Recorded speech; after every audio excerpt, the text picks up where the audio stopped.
नमस्कार, आप देख रहे हैं जनता टीवी। मैं हूं आपके साथ पूजा मोहन पांडे। बुलेटिन की शुरुआत करते हुए सबसे पहले आपको बता दें कि उत्तराखंड यानी कि देवभूमि पर पुष्कर राज आ गया है। पुष्कर सिंह धामी ने एक बार फिर से शपथ ग्रहण करी है। उत्तराखंड को आज एक मुख्यमंत्री मिल गया। पुष्कर सिंह धामी ने आज एक बार फिर उत्तराखंड के मुख्यमंत्री के तौर पर शपथ ग्रहण करी। राज्यपाल लेफ्टिनेंट गुरमीत सिंह ने उन्हें शपथ दिलाई है। शपथ लेने के साथ ही पुष्कर सिंह धामी उत्तराखंड के 12वें मुख्यमंत्री बन गए। पुष्कर सिंह धामी 2012 में पहली बार खटीमा सीट से विधायक बने। उन्होंने 2012 में कांग्रेस के देवेंद्र चंद को करीबन 5000 वोटों के अंतर से हराया था, जिसके बाद 2017 के उत्तराखंड विधानसभा चुनाव में धामी ने खटीमा से लगातार दूसरी बार जीत दर्ज की, जिसके बाद भारतीय जनता पार्टी ने उत्तराखंड 2022 का विधानसभा चुनाव धामी के ही फेस पर लड़ने का फैसला किया और तमाम मिथकों को तोड़ते हुए एक बार फिर पार्टी को प्रचंड बहुमत दिलाकर पुष्कर सिंह धामी मुख्यमंत्री बन चुके हैं। उत्तराखंड के नए मुख्यमंत्री पुष्कर सिंह धामी ने केंद्रीय विद्यालय में पढ़ाई की है। इसके अलावा वो आपको ये भी बता दें कि आरएसएस से जुड़े रहे हैं। यहाँ पढ़ाई के साथ साथ छात्र राजनीति से भी जुड़े रहे हैं। जबकि ऐसे मुख्यमंत्री के रूप में अपने कर्तव्यों के सम्यक निर्वहन के लिए ऐसा करना अपेक्षित हो, मैं प्रत्यक्ष अथवा अप्रत्यक्ष रूप से संसूचित या प्रकट नहीं करूंगा।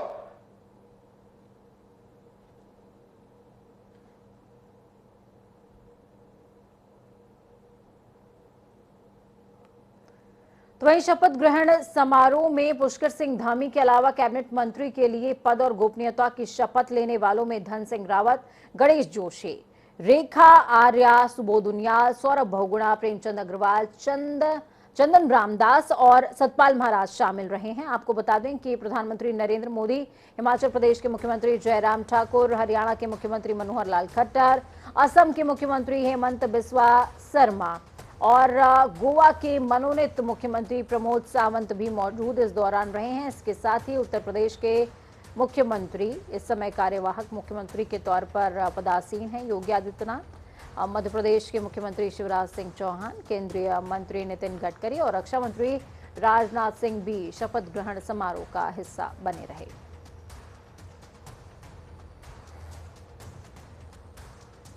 चलिए, नवीन हमारे साथ में ग्राउंड जीरो से लाइव जुड़े हुए हैं।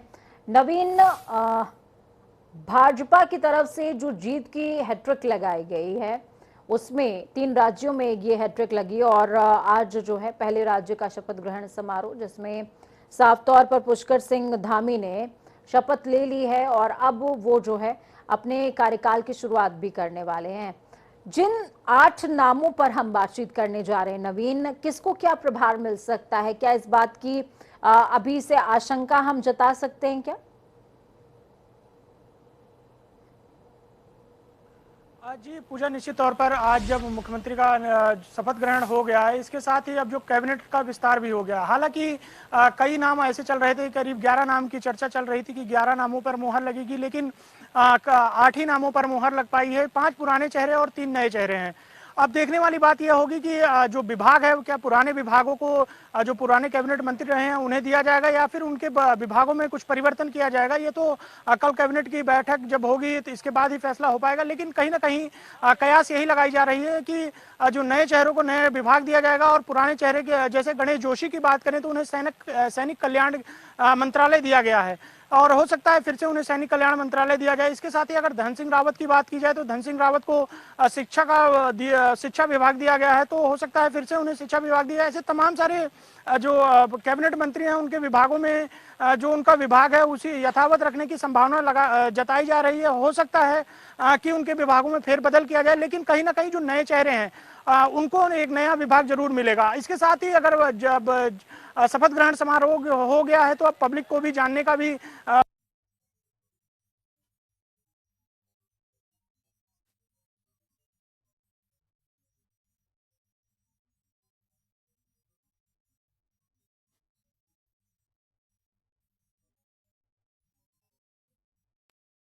जानने के लिए उत्सुक हो चुकी है।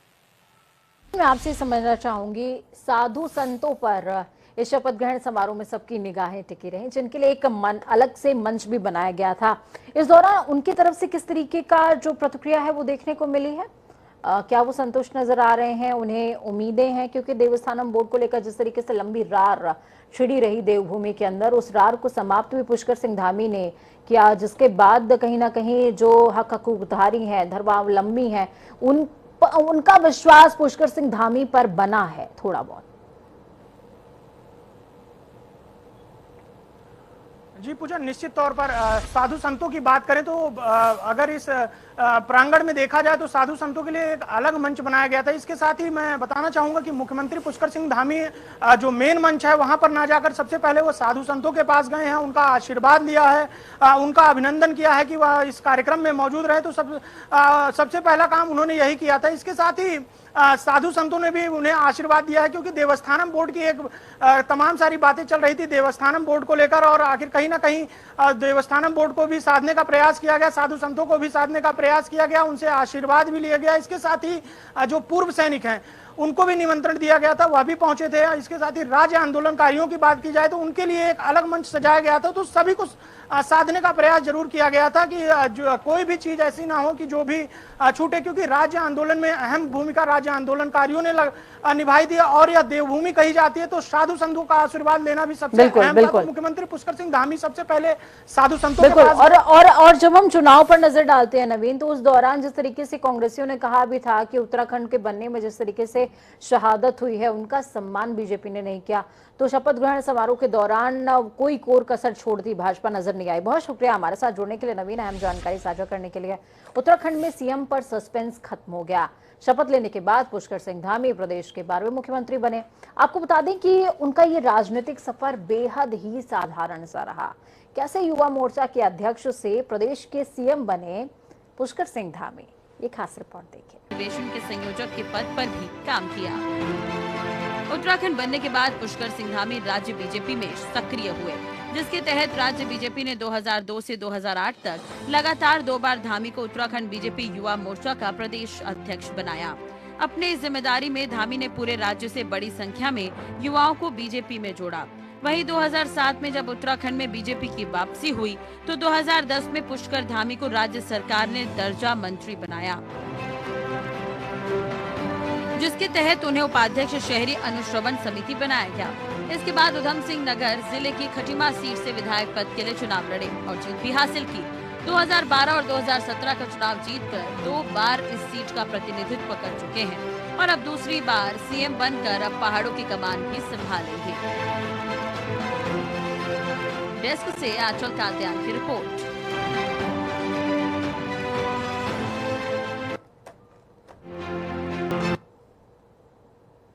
तो इस वक्त की बड़ी और अहम जानकारी सामने आ रही है। बड़ी खबर, अहम जानकारी आपको देंगे।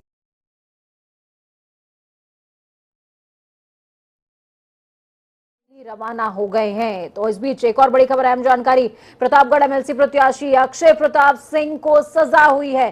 शस्त्र लाइसेंस मामले में अक्षय प्रताप सिंह को सजा हुई है। अक्षय प्रताप सिंह को 7 साल की सजा। एमपीएमएलए कोर्ट ने 10,000 रुपए का जुर्माना भी लगाया। अदालत के बाहर समर्थकों की भारी भीड़, लेकिन इस बीच ये भीड़ किसी काम नहीं आई। 7 साल की सजा अक्षय प्रताप को हुई है।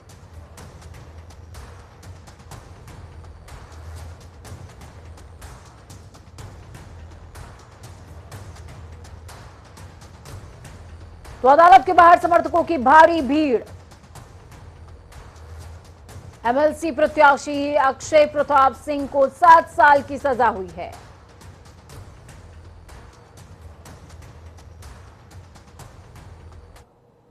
उत्तर प्रदेश में लगातार दूसरी बार बनने जा रही भाजपा सरकार के शपथ ग्रहण समारोह की तैयारियां लगभग पूरी हो चुकी हैं। और इस बीच नई सरकार बनने के पहले विधायक दल की एक बैठक लोक भवन में 24 मार्च को होगी, यानी कि कल, जिसमें विधायक दल के नेता का चयन किया जाएगा। इस बैठक में शामिल होने के लिए केंद्रीय गृह मंत्री अमित शाह पर्यवेक्षक और रघुवर दास सह पर्यवेक्षक के तौर पर कल शाम लखनऊ पहुंच जाएंगे। विधायक दल का नेता चुने जाने के बाद फिर 25 मार्च की शाम अटल बिहारी वाजपेयी इकाना अंतर्राष्ट्रीय स्टेडियम में योगी सरकार का भव्य शपथ ग्रहण समारोह होगा। आपको बता दें कि प्रधानमंत्री नरेंद्र मोदी सीधे इकाना स्टेडियम के परिसर में उतरेंगे। जहां एक तरफ उत्तराखंड के नए मुख्यमंत्री पुष्कर सिंह धामी ने शपथ ले लिया है, तो वहीं उत्तर प्रदेश में भाजपा प्रचंड जीत के बाद उत्तर प्रदेश में शपथ ग्रहण समारोह को भव्य स्वरूप देने की तैयारी की जा रही है। आपको बता दूं कि इस वक्त मैं भारत रत्न श्री अटल बिहारी वाजपेयी इकाना स्टेडियम के सामने खड़ी हूं। हालांकि अंदर जाने का अभी आदेश नहीं पारित हुई है मीडिया को। फिलहाल मैं बाहर से ही आपको वो स्वरूप, वो रंग दिखाने की कोशिश करूंगी जहां प्रधानमंत्री का आगमन होना है 25 मार्च को शाम 4:30 बजे। यहाँ पे मुख्यमंत्री योगी आदित्यनाथ अपने 48 कैबिनेट मंत्रियों के साथ शपथ लेंगे। यहाँ पे तमाम दिग्गज नेताओं की उपस्थिति दर्ज होगी। हालांकि इस स्टेडियम के क्षमता के बारे में बता दूं तो कम से कम तकरीबन 50,000 लोगों के बैठने की व्यवस्था की गई है। हालांकि अधिकारियों का यह भी कहना है कि 60 से 65,000 लोग आराम से यहाँ पे बैठ सकते हैं। फिलहाल 70,000 तक गाड़ियां भी पार्किंग की जा सकती हैं। तमाम देश के दिग्गजों को भी यहाँ पे बुलावा दिया गया है, निमंत्रण दिया गया है। सरकार के, चाहे राज्य सरकार हो या केंद्र सरकार हो, उनके योजनाओं के जो लाभार्थी हैं खास तौर पे उनको भी निमंत्रण दिया गया है। दूसरी ओर भाजपा शासित प्रदेश के जो मुख्यमंत्री है, चाहे हिमाचल प्रदेश के जयराम ठाकुर हो, तो चाहे दूसरी उत्तराखंड के पुष्कर सिंह धामी हो, ऐसे तमाम जो बीजेपी शासित प्रदेश है वहाँ के जो मुख्यमंत्री हैं उनको बुलाया जाएगा। खास तौर से उनकी सुरक्षा की भी व्यवस्था को पुख्ता किया जा रहा है। आपको बता दूं कि यही पुलिस हेडक्वार्टर है जहां पे प्रधानमंत्री का, वहां पे पार्किंग एरिया है, वहीं पे प्रधानमंत्री का हेलीपैड बनाया गया है जहां पे प्रधानमंत्री लैंड करेंगे। और सीधे रियाज से कहूंगी यही वो सड़क है जहां से प्रधानमंत्री सीधे, यही वो गेट है जहां पे वो एंट्री करेंगे इकाना स्टेडियम में। और सीधे इस गेट के एंट्री के सीधे अगर आप जाएंगे तो वहीं पे सामने मंच बना है जो कि बड़ा ही बहुत ही विशाल मंच बनाया गया, क्योंकि हमने जैसा कि बताया कि तमाम जो भाजपा शासित प्रदेशों के मुख्यमंत्री हैं वो तमाम लोग यहाँ पे मौजूद होंगे। या भारत सरकार में जो कैबिनेट में इसमें है, रक्षा मंत्री चाहे राजनाथ सिंह हो, गृह मंत्री अमित शाह हो, वित्त मंत्री निर्मला सीतारमण हो, ये तमाम, गृह मंत्री अमित शाह हो, ये तमाम लोगों की भी मौजूदगी यहाँ पे देखने को आपको मिलेगी 25 मार्च शाम 4:30 बजे। कैमरामैन रियाज के साथ मैं जया सिंह, जनता टीवी, लखनऊ। तो इस बीच बड़ी खबर, अहम जानकारी, देहरादून से दिल्ली के लिए रवाना हुए योगी आदित्यनाथ बीजेपी आला कमानों से मुलाकात कर सकते हैं। योगी आदित्यनाथ, आपको बता दें कल विधायक दल की बैठक है और विधायक दल का नेता चुना जाएगा इस बैठक में। लेकिन इससे पहले दिल्ली रवाना हो गए हैं योगी आदित्यनाथ और ये जो रवानगी है, ये जो दिल्ली दौरा है, ये बेहद खास माना जा रहा है। आज देश के महानायक भगत सिंह, सुखदेव, राजगुरु और डॉक्टर राम मनोहर लोहिया को एक साथ याद करने का दिन है। 23 मार्च को जहां भगत सिंह, सुखदेव, राजगुरु के शहादत का दिन है, तो वहीं महान समाजवादी चिंतक डॉक्टर राम मनोहर लोहिया की जयंती भी है।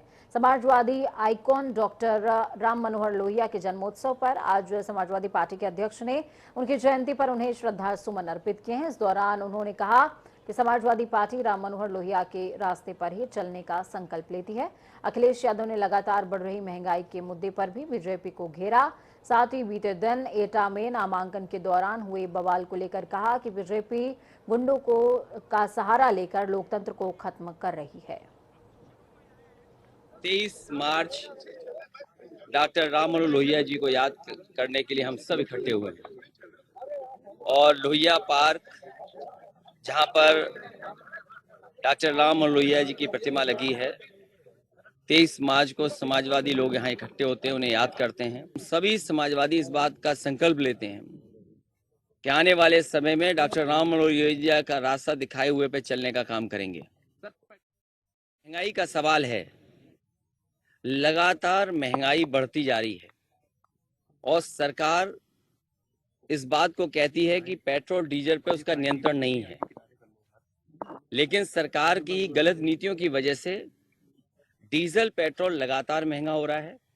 और अगर आप आकलन करेंगे डीजल पेट्रोल की जो कंपनियां हैं, आखिरकार वो मुनाफा क्यों कमा रही हैं, और इतने बड़े पैमाने पे जो मुनाफा कमाया जा रहा है, आखिरकार ये मुनाफा जा कहाँ रहा है। सरकार ये फैसला ले रही है और ये पहले से पता था, जनता के बीच में ये बात रखी थी कि जैसे ही चुनाव खत्म होगा ये सरकार महंगाई बढ़ाएगी और महंगाई लगातार इस सरकार में बढ़ेगी। जनता ने जो जनादेश दिया है वो संघर्ष का जनादेश दिया है। समाजवादी पार्टी को जनता का संघर्ष का जनादेश मिला है। और जहां तक सवाल आयोजन का है, खुशी जरूरी है, खुशी मनाएं भी, लेकिन ये कंटिन्यूटी की सरकार है, ये सरकार लगातार चल रही है।